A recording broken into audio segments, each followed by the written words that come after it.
A spokesperson for the Chinese government dismissed the Philippines' protest of the installation by the China Coast Guard of a 300-meter floating barrier meant to keep Filipino fishermen out of a lagoon at Panatag Scarborough Shoal off the coast of Zambales province. At a press briefing in Beijing on Wednesday, Ministry of Foreign Affairs spokesperson Wang Wenbin dismissed the Philippine Coast Guard's operation to break off the barrier, which was ordered by President Marcos as a hazard to navigation and a clear violation of international law.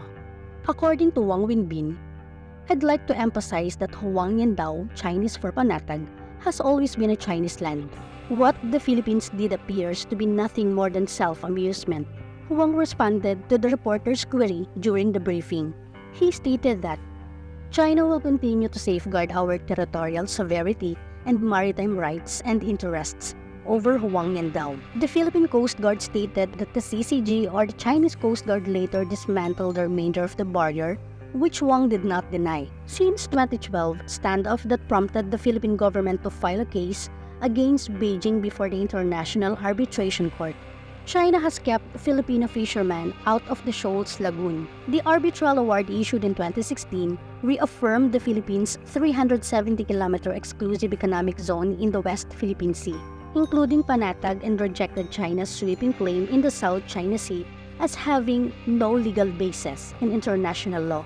Beijing, on the other hand, has rejected the arbitral decision and continues to police Panatag. Envoys joined the outrage. Several embassies condemned China's current conduct at Panatag.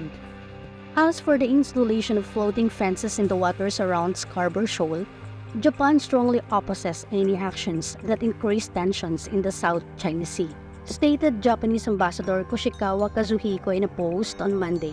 European Union Ambassador Luc Veron also wrote, stated, "Deeply concerning news. The installation of the floating barrier is dangerous, harmful to fishermen's livelihood, and contradicts to the peace-driven objectives." On Thursday, Justice Secretary Jesus Crispin Remulla refuted China's claim that the Philippines was causing trouble. He stated, "We are claiming our rights under the UNCLOS, United Nations Convention on the Law of the Sea, which is being acknowledged by the entire world and hopefully by everyone in the future, including China." Remulla had previously stated that the barriers were interfering with something that is granted to us in accordance. See problems including the possibility of filing a case against China. "We are aware that we must register a complaint. It is only a matter of deciding which complaint to file and where to file, whether it's the International Court of Justice or the PCA, Permanent Court of Arbitration, or another forum that will be properly discussed. However, I believe I will file with the PCA because they have the familiarity and institutional memory to handle cases involving the West Philippine Sea."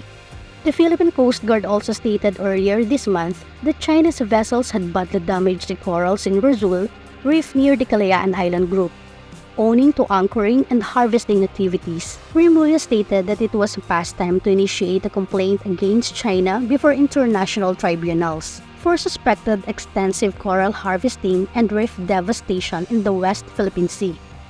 For more updated videos, please consider hit the subscribe button and also notification bell.